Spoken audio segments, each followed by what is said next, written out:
Que tal? Moi boa tarde, moi benvidos a Conexión Galicia, o seu programa de actualidade e de debate que facemos dende Madrid para todos os galegos. Son as 6:30 en punto, se nos seguen pola G2, un chisco máis tarde xa na canle principal da Televisión de Galicia e calquera hora nas nosas redes sociais. Hoxe xa temos un programa ben cargadiño, falaremos dos resultados das eleccións de Aragón, falaremos do protagonista do día, de Felipe González, tamén desa nova coalición do bloque de esquerdas que está a piques de conformarse e de moitas cousas, máis non do temporal, non, porque en Galicia leva chovendo 2 meses. Hoxe sabemos que o presidente Sánchez puxose en contacto co presidente Rueda para compartir impresións sobre o temporal, pero que fai falla é arranxar todas as comunicacións que faltan na nosa comunidade, así que diso non falaremos.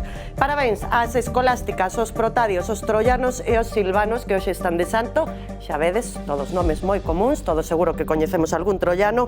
Hoxe tamén celebramos o Día Mundial dos Legumes, moi ricos, e do Internet seguro, disto sí que falaremos. E falaremos con Ketty Garat, de xornalista de The Objective. Como estás? María? Moi bien, divinamente. Ben? Encantada de estar aquí. Moi ben. Paula Fraga, columnista del Español e abogada tamén. Como estás? Moi ben, moitas gracias por invitarme. Grazas a ti por estar hoxe connosco. Rafa Cabeleira, columnista do Grupo El Progreso. Que tal? Ben, boas tardes. Ben? Sí, gustoume isto de que o presidente do goberno chamase o presidente da Xunta para falar do tempo, non? Sí. Que é algo moi... Esa é boa, esa é boa. E despois de 2 meses. Diana Mata, que tal? Bueno, polo menos a conversa non foi nun ascensor, tampouco está mal de todo, así que hai que poñerlle un sorriso ou mal tempo. Veña, pois imos algo. Comezamos co máis relevante, con eses resultados das eleccións de Aragón que cambiaron, deixaron un escenario bastante complexo. Hai victoria do Partido Popular, sí, unha victoria con solvencia, pero perden 2 escanos. Hai unha derrota e unha caída en picado do Partido Socialista, que perde ata 5 escanos, e hai unha suba imparable de Vox que duplica os seus resultados anteriores. Lembramos que unha comunidade na que hai 3 anos gobernaba o Partido Socialista. Pídovos aos 4 un titular, unha primeira impresión sobre os resultados das eleccións. Que ti? Bueno, yo creo que desde luego marca tendencia para las próximas elecciones que están por venir, en el sentido de que hay un Vox que está mucho más fuerte de lo que se esperaba, que está condicionando efectivamente futuros gobiernos y que marca además también tendencia respecto al resultado del Partido Socialista, que augura una debacle mucho mayor y sobre todo una debacle o un hundimiento del bloque de las izquierdas. 30% o 30 y pico por ciento frente a 60%, estamos hablando de bloques que ya duplican el bloque de la derecha al de la izquierda, y yo creo que esto es muy importante para la fotografía general. Rafa Cabeleira, un titular. Pois o titular podería ser que a autocrítica son os pais, porque, excepto Vox, que eu creo que é prácticamente o único partido que se pode dar por contento co seu resultado, os demais, eu creo que a xogada nin lle saiu demasiado ben o Partido Popular, que se deixa 2 escanos polo camiño, e, por suposto, non o PSOE, non? Que está nesta peregrinación de ministros aos territorios, en teoría, para parar este golpe, pero non están sendo capaces, non? Se ve que a xente busca outro tipo de propostas, necesita máis propostas políticas que caras coñecidas á hora de ir a depositar unha papeleta nunha urna. Buscamos outro titular, Paula Fraga? Sí, eu recollo o guante do compañeiro porque creo que efectivamente a autocrítica son os pais. No? Por un lado, temos que entender estas eleccións en clave nacional, non só porque así o plantexaron os propios partidos políticos. Abascal estuvo máis en Aragón que o propio candidato, senón tamén porque cabe recordar que desde 1978 sempre que o partido que gaña as eleccións en Aragón gana logo nas nacionais, non? Entonces creo que, como decía Ketty, isto vai a verse tamén nas eleccións nacionais. Creo que este crecimiento de Vox ou esta dereitización, se se quere falar así, creo que meramente casi no 100% culpa do PSOE, Sumar, Podemos, que fixeron unhas políticas identitarias totalmente alexadas dos intereses da clase traballadora. Estas son as consecuencias. Podemos, que por certo desaparece do escenario. Diana Mata. Bueno, a esquerda, dende logo, non tivo moito protagonismo, nin parece que vai a ter, pero todo o tempo levamos falando de Vox e o medo, non? O medo que sempre recurría ao Partido Socialista, as esquerdas, ben Vox, bueno, pois igual daqui uns meses chegou, e igual daqui uns meses os que teñen medo son os do Partido Popular, porque a xogada non saiu como esperábamos, é a segunda vez que a xogada non sae como esperábamos, o de adiantar eleccións como en Extremadura parece que non é a clave no Partido Popular e penso que a esquerda ten que facer unha reflexión profunda, pero non é a esquerda a única que ten que reflexionar. Entramos a valorar todo isto polo miúdo, pero antes unha noticia de última hora. Acabamos de saber que Vox traslada o non rotundo a investir a María Guardiola, xa saben, a gañadora dos anteriores comicios, dos comicios de Extremadura. Bueno, cal é o escenario máis plausible agora en Aragón? Tentará Azcón gobernar en solitario? Está obrigado a un goberno de coalición con Vox, Ketty? Yo creo que los resultados que arrojan precisamente las urnas en Aragón, desde luego, permiten o casi obligan a un entendimiento entre esas dos fuerzas políticas. Creo que aquí se ha normalizado todo en el panorama nacional, se ha normalizado hasta los pactos con EH Bildu, no entiendo por qué no se puede normalizar. Otra cosa es que no es asumible cualquier tipo de acuerdo. Quiero decir, si tú empiezas a condicionar la gobernabilidad en Aragón, como pasó en el pasado en la Comunidad Valenciana, a que el vicepresidente sea torero, o a que la vicepresidenta sea folclórica, o a que, no sé, aparezcan los gremlins por todas partes, ya que estamos últimamente muy tropicales, pues evidentemente eso no es serio y no me parece que el Partido Popular tenga que ceder ante determinadas exigencias. Pero sí creo que hay que normalizar lo que ha normalizado la ciudadanía.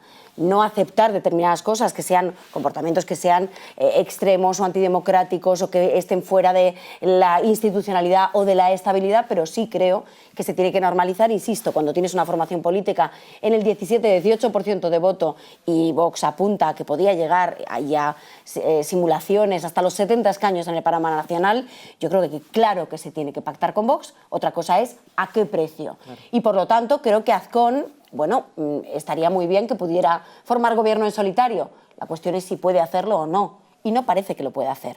Y por la parte de lo que le toca a Vox, que esto es muy fácil, la derecha populista se mueve bien en el terreno de no tener responsabilidades y simplemente pues, hablar al aire, ¿no? Y esto es, lo vemos últimamente en el trumpismo, pero lo hemos visto también en la izquierda populista, lo hemos visto en Podemos desde el año 2015, tiene que mojarse. Para hacer una tortilla hay que partir los huevos. Bueno. Y creo que a Vox le toca partir los huevos, le toca entrar precisamente en la gobernabilidad, hacerse partícipe precisamente de la gestión y, por lo tanto, recoger costes o beneficios, pero mojarse. Para que non chegue ao poder esa terrible extrema dereita da que falan os socialistas, bastaría con a abstención dos socialistas. É factible? Sí, como no seu día bastaría unha abstención do Partido Popular para que os socialistas non pactasen con Bildu ou coa extrema esquerda que se decía, non? Eu estou un pouco na teoría de Ketty de que hai que empezar a normalizar un pouco o que a propia xente está normalizando, non? O día que teñan responsabilidades, o día que toquen o poder, veremos que tipo de extrema dereita temos en España, veremos se é unha extrema dereita máis homologable ou máis europea ao estilo de Meloni, ou veremos se é puro fascismo como é o trumpismo en Estados Unidos.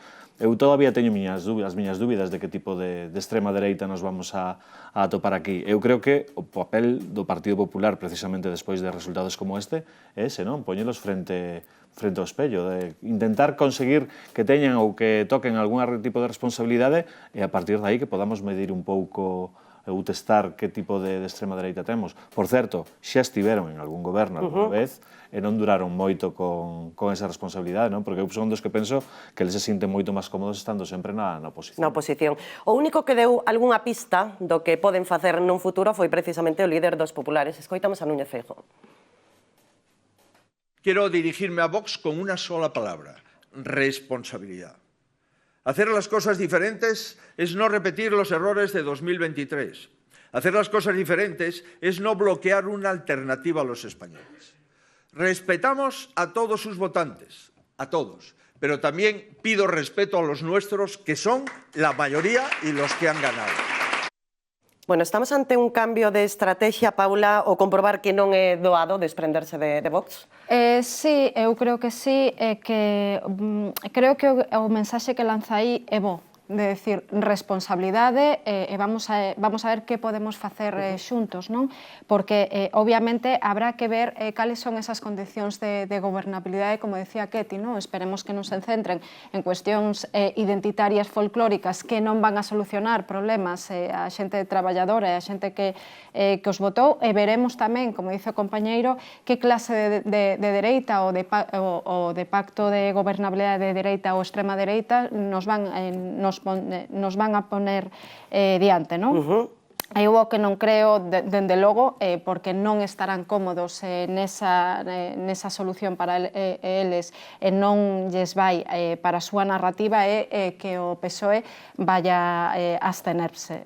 Eu creo que eso non é probable. Que non é probable, creo que van a pactar PP e Vox, e veremos que fan ese todo o que se dice de ven a extrema dereita, toda esa narrativa do medo que utilizan, veremos se está fundamentada ou non está fundamentada, porque tamén é certo que a cidadanía e moita xente queremos saber que é o que va a facer Vox, porque é moi cómodo estar na soflama, é moi cómodo estar no discurso, na narrativa, sen tocar poder. Claro, é moi cómodo, é tan cómodo como que lle pasaba a Podemos, non? Son dous partidos que sempre estiveron na oposición e que logo, cando chegaron ao goberno, tampouco aguantaron moito. Bueno, algúns aguantaron máis que outros, porque de momento Vox, o que sabemos é que abandou todo o que tiña, as responsabilidades que tiña, xa non está. Entón, eu non sei moi ben, a parte do Toreiro e 4 máis, non sei moi ben por onde tiran.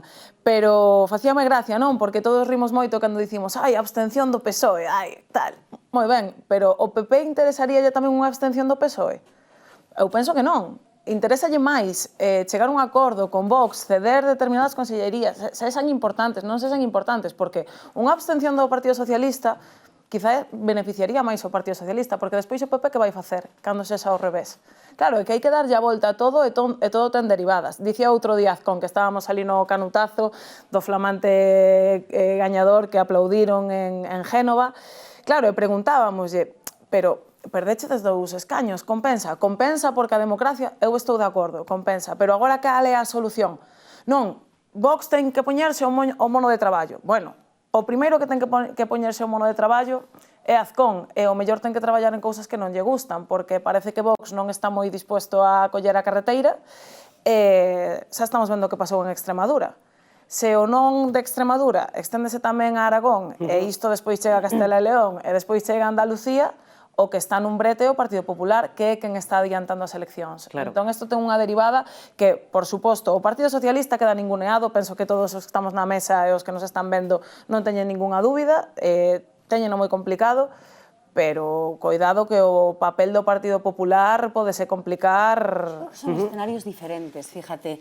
Yo parto de una premisa, y es que yo creo que Azcón se ha equivocado claramente adelantando las elecciones. Pero que ti, tema iso, Primera premisa. falamos aquí nas de Extremadura e dicíamos, a ver como lle sae, e non lle saiu de todo ben. Pero primera premisa, se ha equivocado. O sea, tú, un presidente del gobierno no puede, un gobierno autonómico, nacional, el que sea, no puede adelantar conforme a que de repente las encuestas te cuadran y ala, dedo gatillo, convoco, disuelvo y ala, que me salga. Y de repente no te sale. Que eso es lo que ha pasado. Es verdad que creo que hay que poner las luces largas y no las luces cortas, y los periodistas tenemos esa obligación, porque entonces, como muchas veces vivimos inmersos en las campañas electorales en las que vamos mirando la décima de cada proyección de voto, bueno, pongamos las luces largas. Es que lo importante en una tendencia de voto es la curva y no es la décima arriba o abajo. Y yo creo que en ese juego, en las luces largas, tienes a un Partido Popular que es una auténtica anomalía, que se ha equivocado claramente, que ha utilizado sus propios intereses particulares y personales para convocar y para garantizar una gobernabilidad y para pillar en una posición más desfavorable a Vox, y no le ha pillado, pero sin embargo tienes a un Partido Popular en un 34% del voto. Sí, no. 34% del voto, que es algo absolutamente inexistente en la derecha europea. La derecha europea ya es ultraderecha, toda. O sea, no existe. No existe. Europea, o sea, no existe una derecha europea que esté posicionada no en el 34%, en el 24% o casi en el 14%. Es que la ultraderecha europea está en el 33% de Marine Le Pen, o está en el 25% de Meloni. Pero comezamos o está así tamén. Entonces, como es una anomalía, yo creo que eso es lo primero que hay que poner en valor, comparándonos con los movimientos globales que se están poniendo en el mundo. Y con ese movimiento global el movimiento MAGA en Estados Unidos y en toda Europa, que están intentando apuntalar y reflotar a Vox. ¿Qué ha pasado aquí en España? Que en ese movimiento de la extrema derecha mundial para intentar reflotar a Vox y darle oxígeno, también estaba el PSOE, Claro. también estaba Pedro Sánchez. Entonces, que el PSOE, que la institucionalidad esté apoyando ese movimiento y pese a ello obtenga su mayor fracaso histórico, el mayor del bloque de la izquierda, no solo del PSOE, porque se dice, claro, pero es que Lambán o Pilar Alegría obtiene el mismo resultado que Lambán, claro, en un contexto totalmente diferente, y es que Lambán tenía 14 diputados a su izquierda y ahora lo que tiene Pilar Alegría es 14 diputados a su ultraderecha. Do PSOE quero falar, diferente. porque precisamente quedaron a 18 escanos desa maioría absoluta, uns son resultados que se poderían comparar cos de Lambán no ano 2015, sí, se non fora porque Lambán estaba cun poderosísimo Podemos naquel entón que agora é inexistente. Que foi o que fallou na campaña de Pilar Alegría ou que foi o que non fallou? Que creo que vai ser máis doado. Antes de nada vou decir que me quedei en shock cando Diana dixo de poñerlle o Vox de traballo a Vox. A Vox. Non vexo Eva Abascal cun mono de traballo, Non, pero... collo declaracións, cuidado que as campañas electorais dan pa moito, Rafa. Nin do fin dos tempos. Pero eu penso que, máis que fallar a campaña do PSOE, eu creo que non están entendendo o signo dos tempos, non?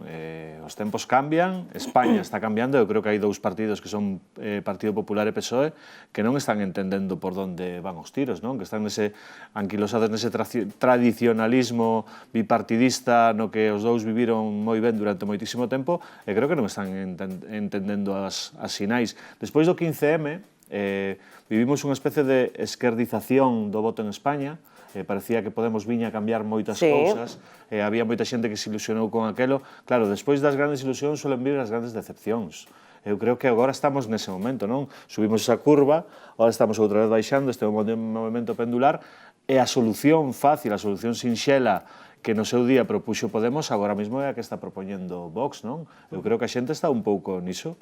Búscase novas alternativas, solucións para problemas que os dous partidos tradicionais durante moitos anos non están sabendo atopar, e a xente busca outros camiños. Pasaron, desculpa Paula, que vou contigo, pero primeiro quero que escoitemos unha cousa, porque pasaron 48 horas dende os resultados que coñecimos en Aragón, 48 horas o presidente do goberno, o líder do Partido Socialista, aínda non se pronunciou sobre estes comicios. Si o fixo Monse Mínguez onte, despois da executiva do partido, dende logo cunhas palabras que non foron moi agradables. Escoiten. Y Vox se multiplica con el señor Feijóo. Se multiplica como los gremlins. El señor Feijóo le ha dado de comer al señor Abascal. El señor Feijóo le ha dejado mojarse al señor Abascal. El señor Feijóo le paga hasta las facturas. Gremlins a máis de 117.000 votantes, Paula. Hombre, se isto lle parece unha estrategia lexítima e intelixente, porque o caso é que ela fala de que que Feijóo dalle de comer a Vox, perdón, quen lle dá de comer a Vox son as esquerdas ou pseudoesquerdas que olvidaron que no seu nome do PSOE leva o obrero e o español.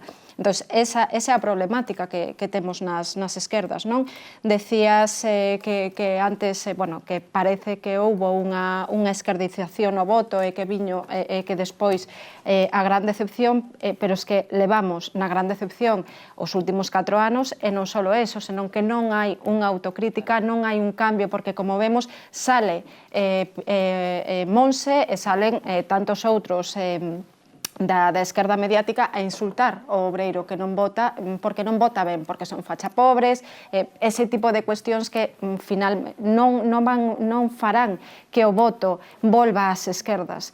Todo o contrario. Entonces, para min, quen está alimentando o monstro da extrema dereita é esta esquerda, e dóeme dicilo, pero creo que é así. Pois a ver se estamos ante o jaio do que se falaba estes días do que falaban estes días os analistas. Bueno, a esquerda de todos os xeitos o que tenta é rearmarse despois deste varapau, e o que van facer é presentar, pois entre Más Madrid, Esquerda Unida, Comuns e Sumar, pois un novo proxecto político, parece ser o día 21 de febreiro. Esquerda Unida ten claro que non quere que o lidere Yolanda Díaz, pero os de Sumar teñen claro que queren que sexa ela. que entendemos que Yolanda Díaz es la mejor candidata que tuvo este espacio y es la mejor que puede tener. Y hasta ahí, evidentemente, para nosotras es así. Bueno, isto non comeza, Diana. Pois empezamos. Que é maravilloso. Ti les o titular, frente de esquerdas, todos unidos, encontrar unha solución. E dis, guau. E sigues lendo e dis, ala, xa está. Rematou nunha mañá, Durou o titular. Sí. Bueno, a ver, haberá que agardar o próximo vindeiro 21 de febreiro, porque eu penso que isto ten que ter unha saída. As caras penso que é o de menos, dicía o Rafa. Penso que a xente sabota os proxectos, penso que todos somos quen de ler unha folla de proxectos, non nos quedamos nunha cara, non nos quedamos en palabrería, non todo o mundo. Penso que a esquerda quizáis sexan os votantes máis exixentes nese sentido, pero coido que a esquerda tamén ten que luces largas, como dicía Ketty, porque como poñas cortas, o 21 o presentan, o 22 o desfán. Claro, que hai que lembrar que Sumar ten 3 anos, non? E agora estamos falando de... Vale, non quedamos cunha cara, pero igual a cara de Yolanda non é a máis axeitada. Yo creo que es todo un paripé, que Verónica Martínez ha salido ahí a hacer lo que ha podido, como Monse Mínguez, hablando de los Gremlins, claro, ha salido a hacer lo que ha podido, pero lo pueden hacer mejor, tanto la una como la otra. Y digo que es un paripé porque yo creo que está absolutamente asumido y casi me atrevería a decir decidido que Yolanda Díaz no va a ser la candidata, que ella anunciará seguramente en los próximos meses, en este año 2026, aun cuando las elecciones sean en 2027, que ella va a dar un paso atrás en el momento en el que se acerque la fecha de la convocatoria electoral, y espera Sumar que su paso atrás conlleve el paso atrás de las otras dos, que yo creo que ese está un poco más complicado, el de Irene Montero y Ione Belarra, porque básicamente primero no están en el marco de esta alianza de izquierdas, ya les gustaría a algunos que lo estuvieran, pero no lo están, pero queda elegir un candidato. ¿Quién tiene aspiraciones? Pues Antonio Martínez Maillo, hay otra gente con aspiraciones, pero yo creo que desde luego lo que está clarísimo es que Yolanda Díaz va a dar un paso atrás y que lo que estamos viendo ahora mismo es fuego de artificio, tanto por parte de la Alianza de las Izquierdas como por parte de Gabriel Rufián. Yo no creo que eso tampoco vaya a cristalizar de aquí al corto medio plazo, fíjate. Imos con Gabriel Rufián, porque quedou só. Bueno, só non quedalle Emilio Delgado, non? Son dous, pero... Está moi forte Emilio Delgado, cuidado. Está moi forte, sí, pero... Valió o apelido. Valió o apelido. Pero fíxate que estamos nos primeiros pases, nos primeiros compases, xa temos prácticamente como dous movementos, incluso diría 3, non? Por un lado está esta nova proposta que parece que queren facer ou que quixeran plantexar Gabriel Rufián e Delgado, por outro lado está a refundación de Sumar, e por outro lado temos a pyme esta familiar que é Podemos, non? Que é como unha pequena carnicería familiar que se van poñendo uns e outros ao frente do mostrador, e xa veremos, non? Porque é moi difícil encaixar xa non tanto as ideas, que eu creo que casi todos máis ou menos móvense nas mesmas, como as personalidades, non? Ao final, estamos a falar dun problema máis de sillas que de programas. Eso é unha cousa bastante problemática. Sí, Paula. No. Creo que de contido programático tamén, porque que ten que ofrecer Gabriel Rufián á esquerda? Unha persona cuxa trayectoria política é defender a desigualdade entre territorios e cidadáns e de verdad vai a propoñer unha esquerda alternativa. Para min é unha tomadura de pelo, para min e para tantas persoas de esquerdas que estamos órfanas políticamente. Yo solo le pondría un pero a lo que ha dicho Rafa. Dices, una carnicería familiar, no sé si carnicería o máquina de picar carne, porque el problema que trasluce la izquierda ahora mismo de cara a la galería es eso, es que aquí está todo el mundo acuchillándose en modo gore, y sin embargo, efectivamente, como bien dice Paula, no se habla tanto de programa, y se habla más de personas y sobre todo de animadversiones personales, de odios, de filias y de fobias, de inquinas, de cuitas internas. Sí. Yo creo que eso ya casi es demasiado superlativo, demasiado hiperbólico como para ser asimilable, yo creo que por el electorado. Paula, rematamos con isto e imos con... Sí, hiperbólico, por non decir obsceno, porque é obsceno que non estemos falando de medidas para para os traballadores, para a nosa patria, en lugar de estas cuitas, a única alegría, porque creo que se se quere facer algo dende as esquerdas pola patria, pola clase traballadora, a única alegría é a desaparición de Podemos, porque Podemos non viño con esas medidas polos traballadores, sino con cuestións identitarias. Recordemos que estuvo 5 anos hablando do sexo de Los Ángeles, de transxenerismo, mentras a vivenda seguía subindo. Sí, a única alegría, dende logo, tampouco é Pilar. Bueno, seguimos con máis alegrías, porque hoxe o protagonista é Felipe González. Felipe González, por primeira vez en público, di que se presenta Pedro Sánchez ás eleccións xerais, el non o vota, e non só iso, di que non marcha do partido, que marchen outros. Ahora, votar a los que no me representan, y hoy no me representan, en mi propio partido, no los votaré. ¿De verdad yo tengo que dejar el PSOE? En todo caso, si alguien quiere dejar el PSOE, que lo deje el que lo destroce. Que o deixe o que o destroce, Diana Mata. Bueno, é que eu non sei, cando falamos deste tipo de políticos, voto de menos aquí a Pilar Cernuda, que seguro que nos instruía moito mellor, porque é verdade que isto falamos algunha vez, non? Felipe González é un adalid da esquerda, pero un adalid da esquerda que eu xa non sinto na rúa que a xente do meu entorno ou a xente de menos de 50 anos ou 40 anos lle vaya a marcar moito o seu sentido do voto. A min pareceme ben, el non está de acordo ca deriva do partido, sinte o socialismo e non quere deixar o partido, cousa que eu valoro, uns sentimentos e uns valores, está moi ben, pero, bueno, vas votar en branco? Bueno, non teño nada que dicir, non creo que ninguén espere que agora Felipe González faga unha defensa de Pedro Sánchez, porque igual aí estaría a noticia. Bueno, igual Pedro Sánchez é o que o expulsa do partido, ¿no? Yo, fíjate, yo creo que hay que priorizar las ideas sobre las personas, independientemente de que Felipe González forme parte de una generación diferente a la mía o diferente a la media del votante de hoy en día. Yo creo que lo que dice y lo que ha dicho en el conjunto de ese acto es muy relevante, porque sí que es importante desde el punto de vista democrático. Esto de asumir la política y sobre todo la cultura de partido como un movimiento servil, como un sistema feudal en el cual efectivamente, con perdón, el puto amo, que es como lo ha recordado él, utilizando las palabras de Óscar Puente, implique efectivamente que bajo la estructura feudal del puto amo hay una condición servil sobre la que ha luchado precisamente históricamente el Partido Socialista, acabar con esto de los siervos y de los amos, a mí me parece de una importancia superlativa en un PSOE que está absolutamente anestesiado, absolutamente narcotizado, me atrevería a decir. Yo llevo 17 años siguiendo al Partido Socialista, lo comentábamos antes de entrar, nunca había visto un silencio, bueno, tan cómplice también, de gente muy cabreada, pero que no se atreve a verbalizarlo, que no pide ni siquiera las convocatorias ya de los comités federales que se han convertido en un ficus en sí mismo, o en parte del atrezzo, pero que no condicionan ni implican una autocrítica ni una asunción de responsabilidades. A mí me parece que este silencio también por parte del presidente del gobierno, que todavía no se ha pronunciado sobre las elecciones, la debacle de las elecciones extremeñas, ya no te digo de las aragonesas, hombre, me parece que implica una baja concepción democrática, en la que creo que está arrastrando a una gran parte de su partido. Y yo entiendo que Felipe González, que viene de otra cultura de partido, como lo viene Guerra y como vienen muchos de los veteranos, oye, que nos podemos reír todo lo que queramos, pero esta gente, por lo menos, ponía encima de la mesa lo que pensaba, con sus consecuencias, esto de que se muere o sale en la foto, muchos de ellos fueron apartados de la foto y al final aquí tienes a un montón de gente pues asumiendo su condición de ficus, con lo cual me quedo con Felipe González. Eu non lle quito o valor, nin moito menos, a Felipe González. Non lle quito valor, como representante de máis, é unha persona que é historia do noso país e, por suposto, precisamente por eso vai a ese tipo de encontros e precisamente por eso estamos falando do que di.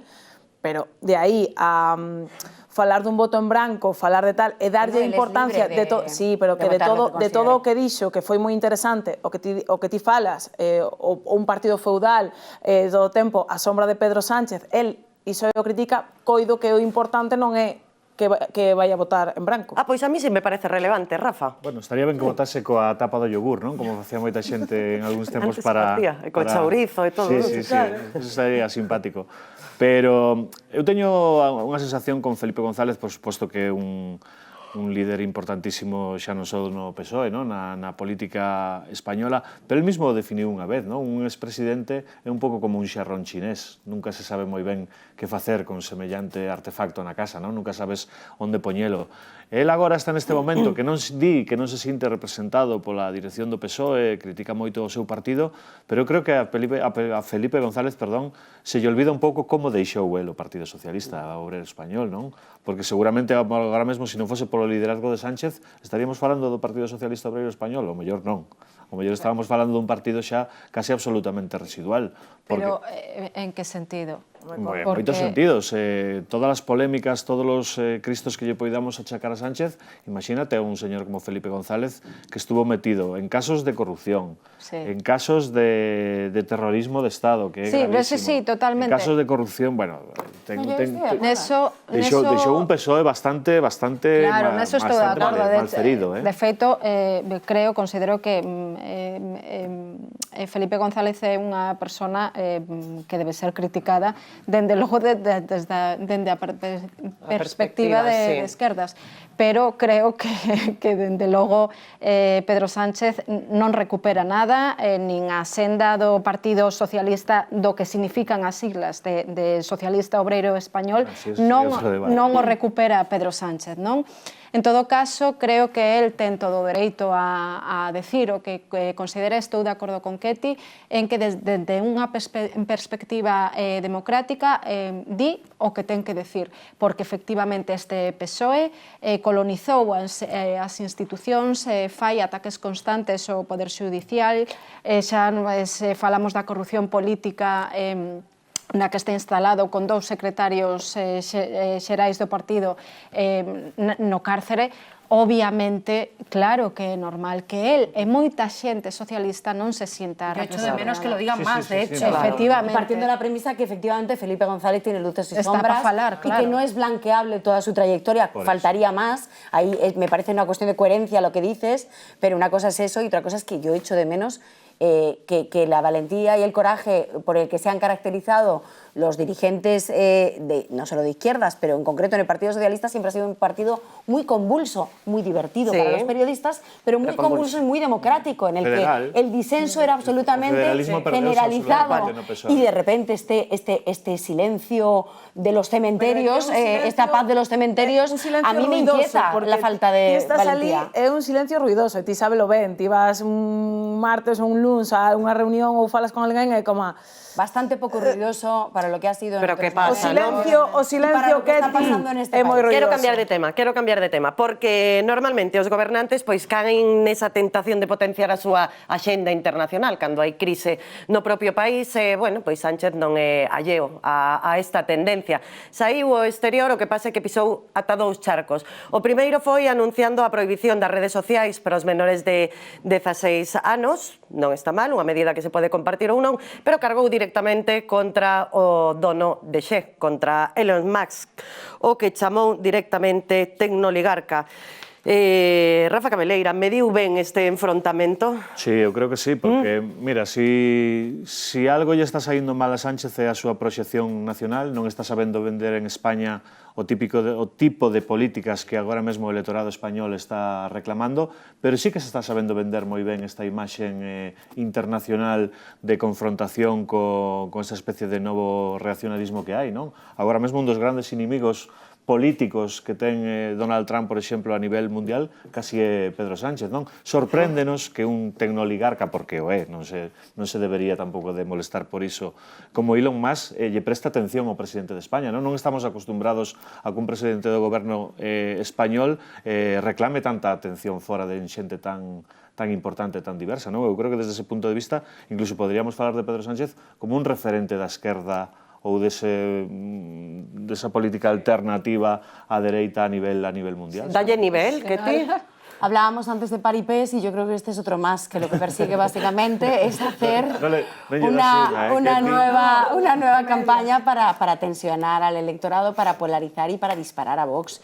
Yo creo que bueno, es impresentable efectivamente esto de Berti Sánchez, que dice este señor, que no sé a quién le ha votado, sobre el presidente del gobierno español, pero la realidad es que Pedro Sánchez y en Moncloa están encantados precisamente con ese artículo, están encantados precisamente con ese tensionamiento y ese tú a tú en el que se han visto inmersos en plena campaña electoral, y yo creo que encima lo más desalentador o lo que a mí me genera más desasosiego como madre, y cualquiera que sea madre o ciudadano, porque hay gente que no tiene hijos y que le preocupa el futuro de la sociedad, y evidentemente los que sabemos que las redes sociales son un problema, los que sabemos que este debate se tiene que afrontar, los que sabemos que hay un riesgo enorme para nuestros hijos, que ya lo tienen, tengan 2 años o tengan 8, que es que nacen con un móvil ya bajo el brazo y con serios problemas de déficit de atención, de hiperactividad y de muchas otras cosas, y de depresión y de altos niveles de suicidio. A mí me parece una auténtica frivolidad que se aborde de esta manera tan pueril, tan infantil e tan pouco de fondo en el debate político español. Absolutamente. Falaba ademais de 2 charcos, un o das redes sociais, outro a regularización de migrantes. Podemos estar, como das redes sociais, a favor ou en contra, pero xa varios socios europeos, que non poucos, votáronse aí en riba. Diana Mata. Claro, aquí tamén podemos voltar ao que decía Rafa, non? Temos a un Pedro Sánchez que fora do país visto como él mismo tuiteaba, non? Como un Don Quijote contra toda a dereita, contra todo o que se supón que non pode ser. O que pasa é que os tempos dentro das fronteiras igual non son os máis apropiados. Coido que aparte de que todos coincidimos, penso que unha lei que regule o uso das redes sociais ten que ser algo básico e primordial de calquera goberno, non só dun goberno de esquerdas. Coido que nesto tamén teríamos que ter un pacto incluso de Estado, porque é unha cousa moi importante que afecta moito. Pero unha cousa que xa temos aquí tamén son os migrantes. Entón, tío dicías, non? Podemos estar a favor ou en contra. Eu non sei quen pode estar en contra de que a xente que está traballando e vivindo con nós non teña dereitos e obrigas como temos todos os demais. Eu aí non me vou meter. Os tempos, bueno, é que os tempos igual nesto non os marca Pedro Sánchez, e sí que os marca Podemos, que antes dicían por aí que estaba morto, pero aínda colea. Paula, bueno, estes 2 charcos. Claro, respecto a cuestión das regularizacións, que creo que é un debate moito máis complexo, que simplemente decir que se non estás a favor das regularizacións non os queres con dereitos e obligacións, todo o contrario. O problema para mí destas regulacións é que danse dentro dun modelo de inmigración masiva. Por tanto, as regularizacións neste contexto para min son un mal parche que van a facer é cronificar a precariedade laboral, porque temos un sistema de inmigración basado na importación de man de obra barata e con un sistema así as regularizacións para min son un mal parche. Ademais, non son medio millón de inmigrantes regularizados, é que ven co dereito de reagrupación familiar, o cal quere decir que 1 millón e medio máis de persoas en España. Podemos asumir eso, podemos asumir, por exemplo, dende o punto de vista de servicios sociais, se isto non ven acompañado por medidas laborais de máis control e de máis dotamento de recursos á inspección laboral, se isto non ven acompañado de maiores servicios sociais, cando o que estamos vendo é un detrimento. Se isto non ven acompañado de todo isto é unha medida populista, demagóxica, para decir que son os máis multiculturalistas e os máis de esquerdas, pero están dañando tanto a clase traballadora nativa como a estranxeira. Por tanto, eso por un lado. No debate das redes sociais estou totalmente de acordo que a exposición temprana ten moitísimas cuestións perxudiciais para os menores. O problema é cando ven acompañado nun paquete que ven con outras medidas de corte restrictivo ou autoritario. Restrictivo dende o punto de vista de liberdade de expresión e de liberdade de prensa. Por qué? Porque, por exemplo, con esta medida, porque ollo, entendo a fundamentación... Brevidade, Paula, por favor. Entendo totalmente a fundamentación respecto aos menores e creo que sí que hai que regular, como decía Diana. Ahora ben, ven esta medida nun paquete con unha medida de sistema de seguimento do odio que convertirá a amplificación de contidos ilegais nun novo delito, sabendo como é Pedro Sánchez, sabendo como é este PSOE que lle chama bulo, fascismo e odio a cualquier crítica legítima ou non. Outra vez metemos todo no mesmo, Metemos todo no mesmo. Fíjate que no es una crítica al programa, faltaría más, es una crítica a cómo se han abordado estos debates. Es que en cuestión de un minuto y en cuestión de un día en una campaña electoral hemos pasado de un tema tan sumamente capital para la sociedad española y la sociedad global como son las redes sociales en menores a la regularización masiva de inmigrantes. Es que es algo alucinante, por no utilizar otra palabra. O sea, que dos temas capitales, la inmigración y las redes sociales, que van a condicionar seguramente la forma de ser de lo que somos de aquí a los próximos 20, 30 o 40 años, lo abordemos en 24 horas en una campaña electoral solo para polarizar a Vox y para disparar a Vox. Hombre, me parece un insulto a la ciudadanía y me parece indignante, insisto, permitirme hoy que saque la parte más personal, como madre, porque efectivamente qué clase de sociedad estamos construyendo si no le damos la importancia que tiene a los debates que tienen importancia. Onte Aitor Esteban eu creo que poñía a vista nun tema moi importante, non? El del falaba de que o PNV está negociando co PSOE esta regularización de inmigrantes desde fai moitísimo tempo. El falaba de sacar unha lei como tal que poida regular isto, que poida levar a regularizar a esta xente que xa está en España, que xa está traballando aquí, pero que poida de alguna maneira prever que dentro de 3, 4, 5 anos non teñamos que entrar outra vez a facer outra regularización, que teña un pouco de mirada longa. E decía Aitor Esteban, pois ao final decidiron sacar un decreto lei. De que vale tanta negociación, tanto tempo perdido, se ao final todo é tan sinxelo como sacar un decreto lei? Mañá temos a comparecencia de Pedro Sánchez, por fin, no Congreso dos Deputados. Poderíamos chamarlle a comparecencia ómnibus, porque vai falar de asuntos varios, do caos ferroviario, da corrupción, da situación en Venezuela, do último Consello Europeo. O Partido Popular xa dixo o que pensaba e xa adiantou o que vai pasar mañá, din. Y en definitiva esperamos una comparecencia tan patética como irresponsable. Bueno, pidevos un por un titular sobre o que agardades desta comparecencia, Diana. Pois o de sempre. Sería o titular. Tensión, confrontación de non ideas, ningún punto de achegamento.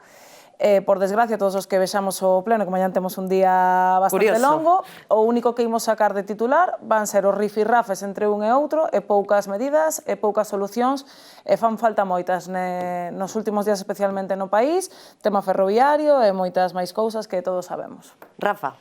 Pois xa que estamos falando de redes, vou utilizar un recurso destes de redes que é o de Diana máis 1000. Que ti? Yo diría que es un termómetro de la legislatura y yo que soy una apasionada de la crónica parlamentaria y de los debates parlamentarios, me gustan y cuanto más largos mejor, creo que son muy interesantes efectivamente las pinceladas, las pistas, los caminitos de migajas de pan que van dejando los grupos parlamentarios en señal precisamente de en qué punto se encuentran precisamente esas alianzas. Yo creo que mañana es una jornada muy interesante, más allá de los fuegos artificiales y de los fuegos de artificio, el pozo que deje precisamente las relaciones entre los socios es muy interesante. Vale, Paula? Estou bastante de acordo con Ketty e diría máis, que creo que mañá temos que estar atentos un pouco ás narrativas sobre os pactos e as alianzas nas últimas autonómicas, que dirá, a ver que di o presidente en concreto sobre isto, porque creo que será a narrativa que marque pues, o que queda para pensando nas vindeiras autonómicas. Dentro de 48 horas, seguimos a entrar xa en clave xudicial porque queda moito que falar. Dentro de 48 horas, Ábalos e Koldo saen de prisión, si, pouquiño, porque van ao Supremo e logo volven. Inicialmente pedirán declarar por videoconferencia, pois polo durísimo traxecto en furgoneta, por problemas alimenticios, en fin, enumeraron bastantes causas pouco ou nada cribles. Hoxe mesmo, o Congreso dos Deputados deixou sen indemnización a José Luis Ábalos, Como crees que tomará isto o exministro e se verá reflectido tamén na súa declaración? Ben, seguro que non, porque estamos a falar dun home que temos a sensación de que levaba un ritmo de vida bastante alto e que estamos prácticamente seguros de que agora mesmo está nun momento económico bastante crítico e a ninguén lle gusta que lle quiten o soldo, neste caso a indemnización. Non sei, estamos un pouco no mesmo de sempre, este constante xogo de amagar, pero a hora da verdade non acabamos de poñer probas en riba da mesa, Eu creo que o máis interesante do que poidan decir Ábalos e Koldo, máis do que poidan decir e o que poidan demostrar, Ti que coñeces ben a personaxe, que agardas dos xoves? Pues fíjate, no lo sé muy bien. Sí sé que no ha habido un pacto con el Partido Socialista. Esto que se dijo en un primer momento, que si ha habido un pacto, no. Si hubiera habido un pacto, se habría pospuesto todas las causas, también la de mascarillas, 5 años entregando su acta de diputado antes, Entonces, no una vez que se ha abierto. ¿Por jubilarse? Yo creo que él no ha sabido, ha estado tan fuera de foco, estaba tan convencido de su impunidad, ha perdido tanto el norte, ha perdido tanto el oremus, que decían nuestras abuelas, que no ha sido capaz de ver realmente que estaba entrando en la boca del lobo. Y él ahora, yo creo que se siente cabeza de turco, y hay una parte en la que tiene razón y otra parte en la que no la tiene. Ábalos es presuntamente un corrupto, presuntamente un putero, y le han pillado con el carrito del helado y se ha demostrado que todo lo que habíamos publicado desde hace 4 años era cierto. Ahora bien, ¿cuánta gente más se beneficiaba de ese entramado criminal en el Partido Socialista? ¿Ha habido algún movimiento por parte de las fuerzas vivas del PSOE que han intentado establecer en torno a él un cortafuegos? Yo creo que sí. Y yo creo que él en algún momento, no sé si mañana o si la semana que viene o si dentro de un mes, empezará a hacer lo que lleva amagando con hacer y no acaba de hacer desde hace mucho tiempo, que es poner el huevo y empezar a tirar de la manta, que la tiene. Diana? Debe ter tamén unha manta das nosas aboas tamén, porque ben gordiña. Sí, ben gordiña. Non sei, eu coincido moito con Ketty e máis con Rafa. Levamos moito tempo falando disto e ao final falamos, pero falamos por riba, porque nin el mismo penso que sabía moi ben por onde tirar, nin sabía moi ben onde ia acabar. Eu penso que eso todo real está a 45 minutos máis ou menos do Supremo, pero el viao moito máis lonxe. Sí. Entón, claro, agora está aí e di, pois igual sí que vai en serio todo isto. Entón, o dos xoves, bueno, é unha cousa que é ordinaria, non, por así dicir, no trámite judicial, pero, bueno, é ordinaria judicialmente, pero non visualmente, porque imos ver un ministro trasladado nun furgón policial, imos ver a primeira imaxe desta xa dun banquillo, bueno, falta que poña o ovo a ver onde pon.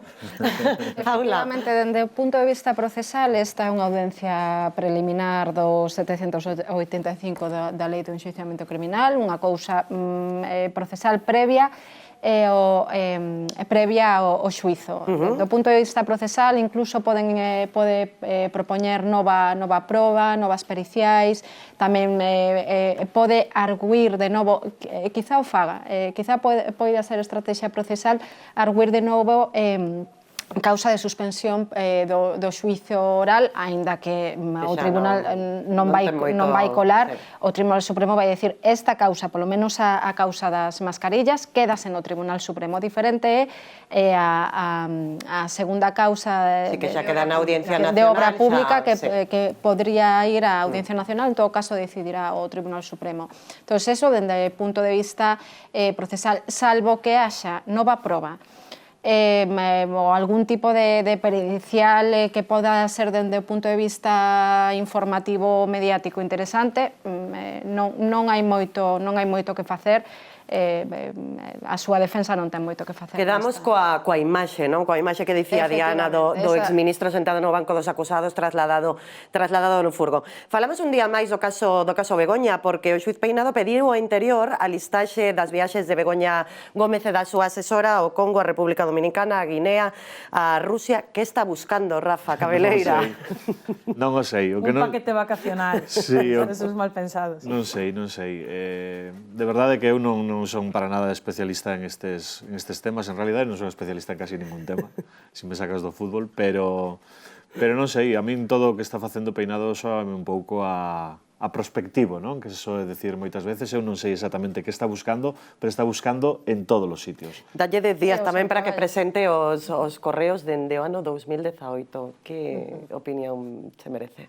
Hombre, yo creo que hay base para investigar a Begoña. El cómo se investigue a Begoña Gómez es otra cosa. La ortodoxia jurídica es otra cosa. Yo no soy partidaria de las afirmaciones sobre investigaciones prospectivas. Creo que un juez en un Estado de Derecho actúa conforme a derecho, salvo que se demuestre lo contrario y que evidentemente en ocasiones se ha embridado la actuación del juez Peinado y se le ha dicho que no por parte de la Audiencia Nacional. En otras ocasiones se han presentado querellas contra él y se han tumbado porque no había base jurídica para investigarle.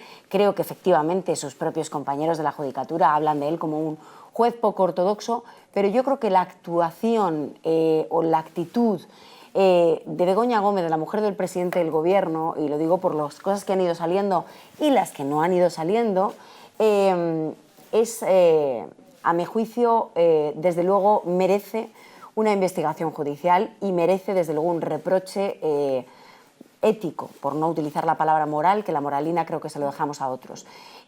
Porque creo que efectivamente cuando se investiga un delito de tráfico de influencias, y no me centro solo en ese, tráfico de influencias, yo creo que es desde luego altamente reprochable que la mujer del presidente del Gobierno utilice a conveniencia la estructura del Gobierno o su estructura particular por su actividad profesional según la jugada lo aconseje. Y ahora me subo en el Falcon y me voy con el presidente del Gobierno a un viaje a Estados Unidos. En Estados Unidos me reúno con mi entorno profesional, luego me subo al carro en una visita a la Casa Blanca, luego me vuelvo a coger el Falcon, luego me voy en un avión con Javier Hidalgo a San Petersburgo y luego me reúno con Zura Pololikashvili, el secretario general de la OMT.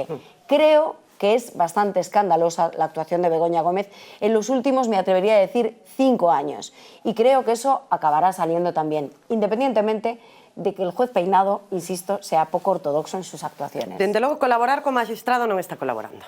Home, claro, colaborar non colabora, tamén hai que recordar esa visita fugaz de Peinado a Moncloa, non, que tamén igual non lle gustou moito, como lle moveu os mobles e tal, están aí un pouco, teñen unha tensión por resolver.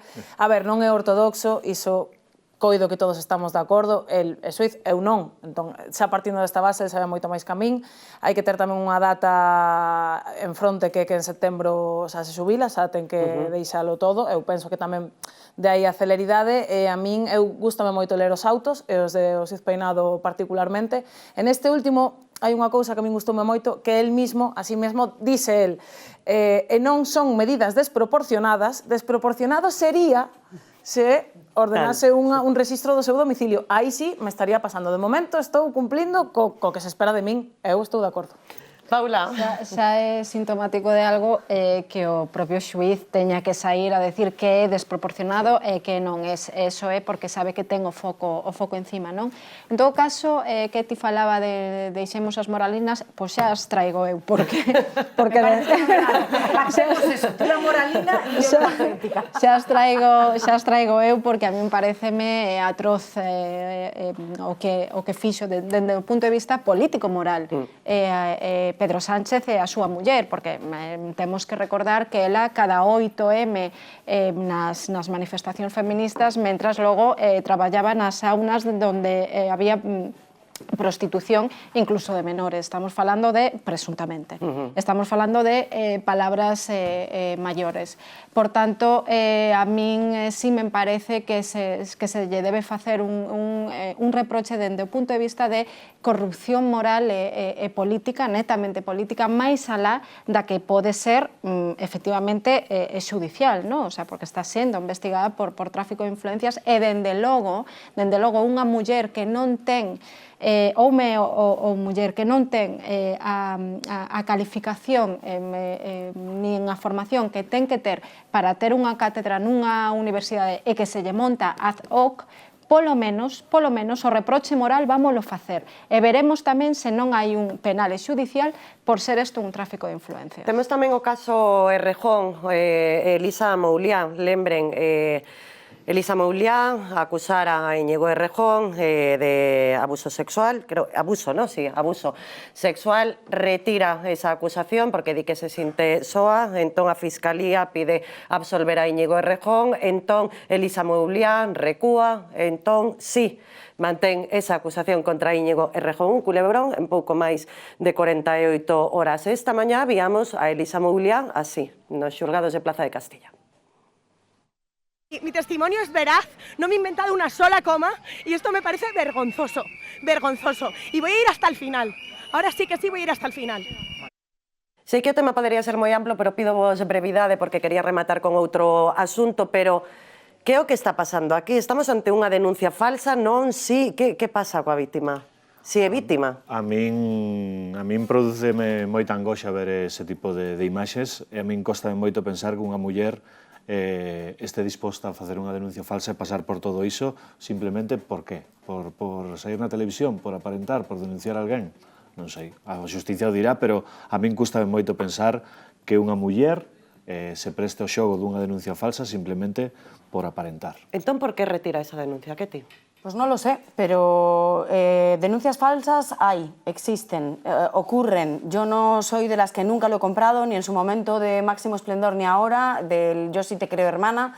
Lo siento mucho, yo creo que hay hermanas y otras que no son hermanas, y hay gente que se inventa las cosas, y hay mujeres malas y mujeres buenas, como hay hombres malos y hombres buenos.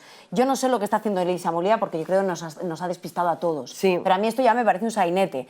Y no entiendo la argumentación, yo no digo que se esté inventando absolutamente nada, faltaría más. Y no me gusta además criminalizar a ninguna víctima y hablar de casos personales. Solo digo que en términos generales hay mujeres que se inventan denuncias falsas para fastidiar o para condicionar un proceso de divorcio. Eso ocurre. ¿Cuántos casos hay? No lo sé. No lo sé, porque entre otras cosas no hay datos oficiales. Pero me parece bastante escandalosa la argumentación que se utiliza cuando ella intenta dar marcha atrás en un primer momento.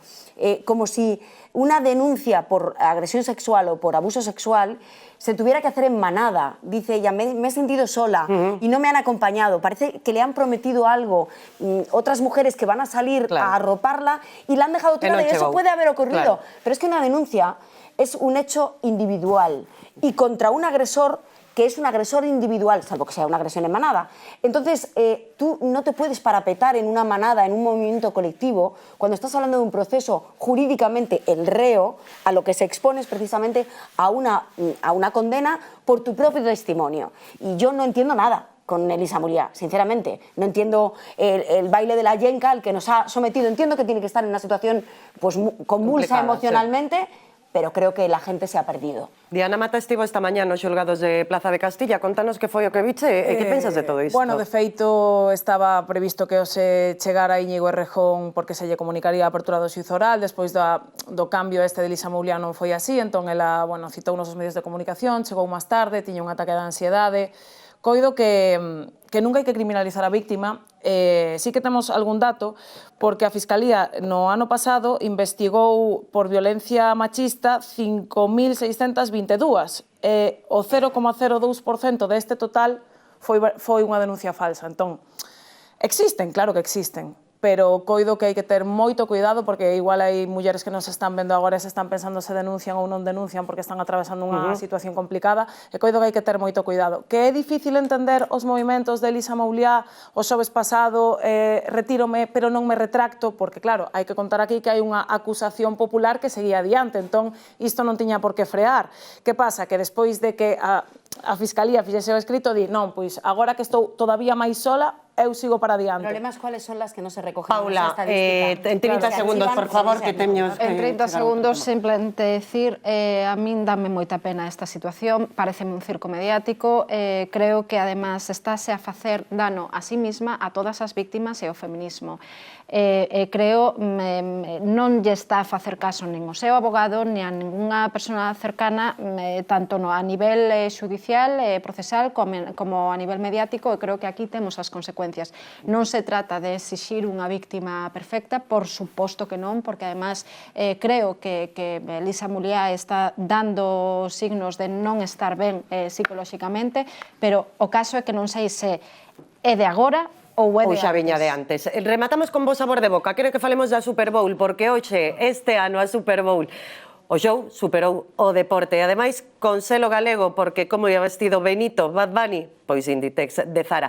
Quero que me digades unha frase para rematar este último minuto. Non sei se vos gusta como canta, como non canta, como ia vestido, como non, pero que foi? Eu non sei, porque había fútbol nun concerto de Bad Bunny.